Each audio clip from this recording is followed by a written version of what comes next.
పూర్వం గజరూపంగల రాక్షసేశ్వరుండు శివుని గూర్చి ఘోర తపస్సు చేశాడు.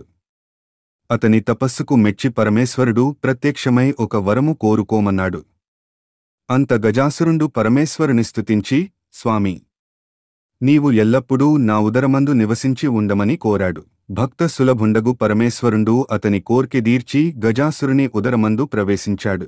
కైలాసాన పార్వతీదేవి భర్త జాడ తెలియక పలు ప్రదేశాలలో అన్వేషిస్తూ కొంతకాలానికి గజాసురుని గర్భంలో ఉన్నాడని తెలుసుకుని రప్పించుకును మార్గం తెలియక పరితపిస్తూ విష్ణుమూర్తిని ప్రార్థించి తన పతి వృత్తాంతం తెలిపి, మహాత్మా, నీవు పూర్వం భస్మాసురుని బారి నుండి నా పతిని రక్షించి నాకు యోసంగితివి, ఇప్పుడు కూడా ఉపాయాంతరముచే నా పతిని రక్షింపుము అని విలపించింది.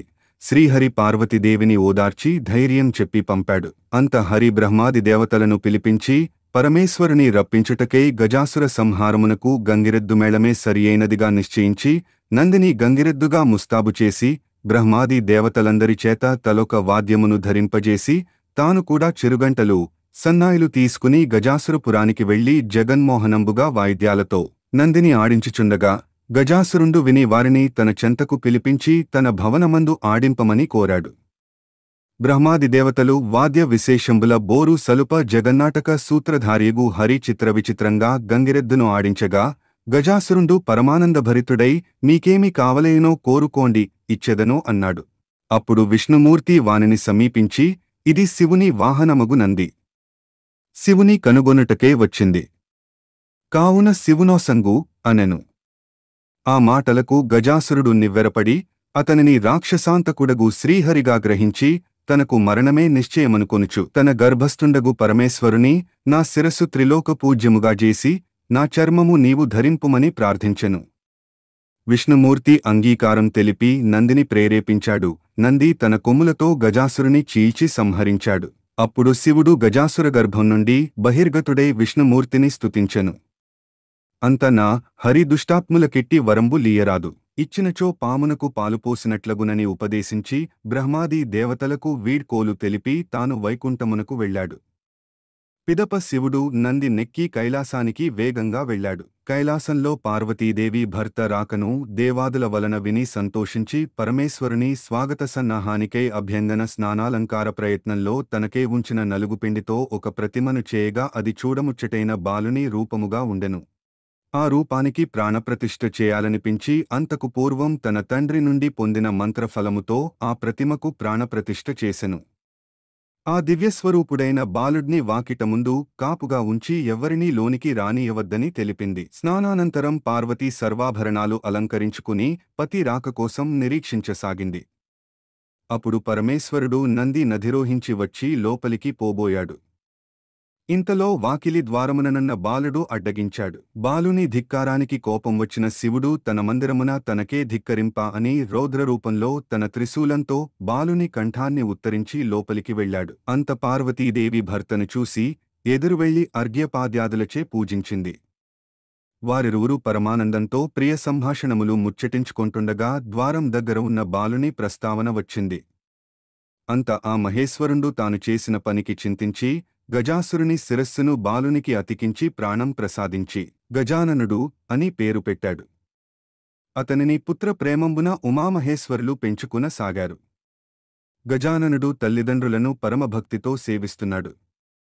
అతడు సులభంగా ఎక్కి తిరుగుటకు అనింద్యుడను నొక ఎలుక రాజును వాహనంగా చేసుకొన్నాడు. కొంతకాలానికి పార్వతీ పరమేశ్వరులకు కుమారస్వామి జన్మించాడు. అతడు మహాబలశాలి. అతని వాహనరాజం నెమలి. దేవతల సేనానాయకుడై ప్రఖ్యాతిగాంచియుండెను. ఒకసారి దేవతలు ఋషులు శివుడిని కలిసి విఘ్నాలకు అధిపతిగా ఎవరినైనా నియమించమని అడుగుతారు. అప్పుడు శివపార్వతుల రెండవ కుమారుడు అయిన కుమారస్వామి వినాయకుడు పొట్టిగా లావుగా ఉన్నందువల్ల తనని విఘ్నాధిపతిగా నియమించమని అడుగుతాడు. శివుడు వినాయకుడికి కుమారస్వామికి ప్రపంచంలో ఉన్న పవిత్ర నదులలో స్నానమాచరించి ఎవరైతే ముందుగా తన దగ్గరికి వస్తారో వాళ్లే విఘ్నాధిపతి అవుతారు అని చెప్తాడు. నెమలి వాహనంపై కుమారస్వామి పవిత్ర నదులలో స్నానమాచరించడానికి బయలుదేరతాడు. తన అవతారం చూసి కొంచెం కలత చెందిన వినాయకుడు తల్లిదండ్రుల వద్దకు వెళ్లి, తన సోదరుని వలె వేగంగా తాను కదలలేను కాబట్టి మీరే నాకు ఈ పరీక్ష నెగ్గేందుకు మార్గం తెలియచేయమని ప్రార్థిస్తాడు. నారాయణ మంత్రం జపిస్తూ తల్లిదండ్రుల చుట్టూ ప్రదక్షిణం చేస్తే అన్ని పవిత్ర నదులలో స్నానమాచరించిన ఫలితం దక్కుతుందని శివుడు ఉపదేశిస్తాడు. శివుడి ఉపదేశాన్ని గణపతి పాటించడం వల్ల కుమారస్వామి స్నానమాచరించడానికి వెళ్లిన ప్రతి నది వద్ద గణపతి అప్పటికే స్నానం ముగించి తిరిగి వస్తున్నట్టు కనిపిస్తాడు. కైలాసానికి తిరిగి వచ్చిన కుమారస్వామి తన అజ్ఞానాన్ని మన్నించి గణపతినే విఘ్నాధిపతిగా చేయమని తల్లిదండ్రులను ప్రార్థిస్తాడు. ఆ విధంగా వినాయకుడు విఘ్న నాయకుడు అయ్యాడు. ఆ రోజున తనకు భక్తితో సమర్పించిన ఉండ్రాళ్ళు, కుడుములు, పిండి వంటలు, పండ్లను సుష్టిగా తిన్న వినాయకుడి నడవటానికి ఇబ్బంది పడుతూ కైలాసం చేరుకున్నాడు. శివుని శిరస్సుపై ఉన్న చంద్రుడు గణనాథుని అవస్థలు చూసి ఫక్కున నవ్వాడు. రాజదృష్టి సోకితే రాళ్లు కూడా నుజ్జవుతాయి. విఘ్ననాథుని ఉదరం పగిలి అందులోని ఉండ్రాళ్ళు, కుడుములు బయటకు వచ్చి అచేతనుడయ్యాడు.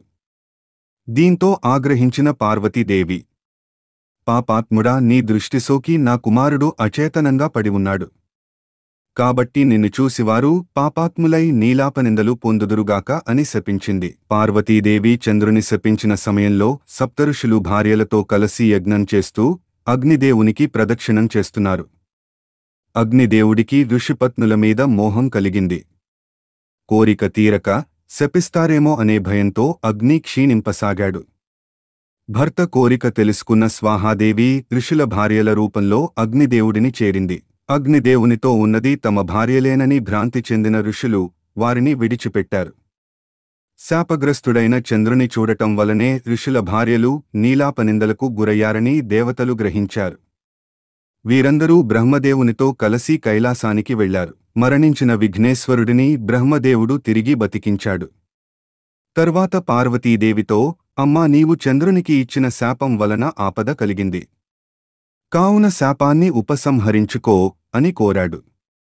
అప్పుడు పార్వతీదేవి, ఏ రోజున చంద్రుడు విఘ్నేశ్వరుడిని చూసి నవ్వాడో ఆ రోజు చంద్రుణ్ణి చూడకూడదు అని శాపాన్ని సవరించింది. ఆ రోజునుంచి అందరూ భాద్రపద శుద్ధ చవితి నాడు చంద్రుణ్ణి చూడకుండా జాగ్రత్తగా ఉండి సుఖంగా ఉన్నారు. ఇలా కొంతకాలం ద్వాపరయుగంలో ద్వారకలో నివాసం ఉన్న శ్రీకృష్ణుడిని నారదుడు కలిశాడు.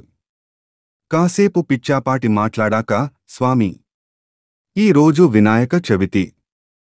పార్వతీ శాపం కారణంగా చంద్రుని చూడకూడదు. నేను వెళ్తాను అని కృష్ణుడికి చెప్పి నారదుడు వెళ్ళిపోయాడు.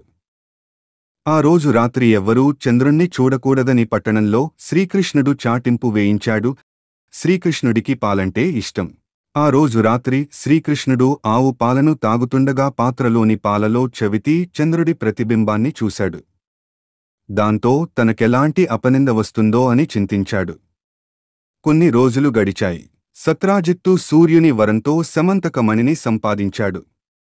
రోజుకు 10 బారువుల బంగారాన్ని ఇచ్చే ఆ మణిని తీసుకుని ద్వారకకు వెళ్లాడు. శ్రీకృష్ణుడు సత్రాజిత్తుకు అతిథి మర్యాదలు చేసి ఆ మణిని తనకు ఇవ్వమని కోరాడు. అందుకు సత్రాజిత్తు ఒప్పుకోలేదు. తర్వాత ఒకరోజు సత్రాజిత్తు తమ్ముడు ప్రసేనుడు సమంతకమణిని మెడలో వేసుకుని అడవికి వేటకు వెళ్లాడు. అడవిలో ఒక సింహం ఆ మణిని చూసి మాంసం ముక్క అనుకుని ప్రసేనుణ్ణి చంపింది. మణిని నోట కరుచుకుని పోతున్న సింహాన్ని జాంబవంతుడు చంపాడు. సమంతకమణిని కొండగుహలో ఉన్న తన కూతురు జాంబవతికి ఆట వస్తువుగా ఇచ్చాడు. మరుసటి రోజు సత్రాజిత్తు తమ్ముడి మరణ వార్త విన్నాడు. శ్రీకృష్ణుడే తన తమ్ముడిని చంపి సమంతకమణిని అపహరించాడని నిందించాడు. శ్రీకృష్ణుడు అది విన్నాడు. భాద్రపద శుద్ధ చవితి రోజు చంద్రబింబాన్ని చూసిన దోషం వల్ల తన మీద నింద పడిందనుకున్నాడు.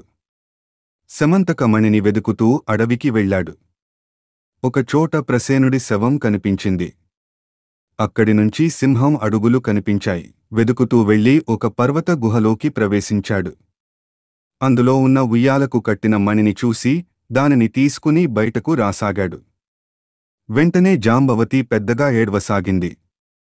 కూతురి ఏడుపు విని జాంబవంతుడు కోపంతో శ్రీకృష్ణుడిపై యుద్ధానికి తలపడ్డాడు.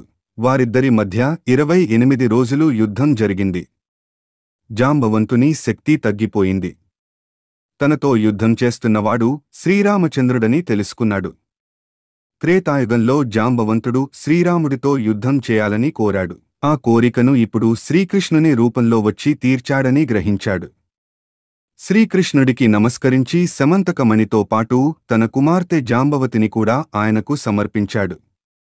శ్రీకృష్ణుడు సమంతకమణిని తెచ్చి సత్రాజిత్తుకు ఇచ్చాడు. నిజం తెలుసుకున్న సత్రాజిత్తు తనను క్షమించమని శ్రీకృష్ణుడిని వేడుకున్నాడు. తన కుమార్తె సత్యభామను ఇచ్చి వివాహం జరిపించాడు. సమంతకమణిని కూడా శ్రీకృష్ణుడికి ఇచ్చాడు. ఆ సమయంలో అక్కడకు వచ్చిన మునులు శ్రీకృష్ణుడితో, మీరు సమర్థులు కనుక మీపై పడిన నిందను పోగొట్టుకోగలిగారు. మా వంటి వారికి ఏది గతి అన్నారు.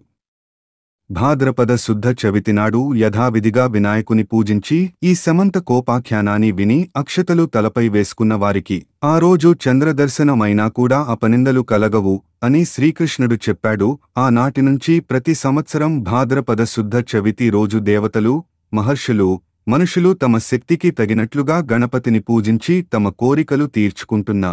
కోరికలు తీర్చుకుంటున్నారు. ఈ కథను చదివిగాని వినిగాని తలపై అక్షతలను వేసుకుని వినాయక వ్రతాన్ని ముగించాలి. చివరగా వినాయకుని ఎదుట వీలైనన్ని గుంజీలు తీసి సాష్టాంగ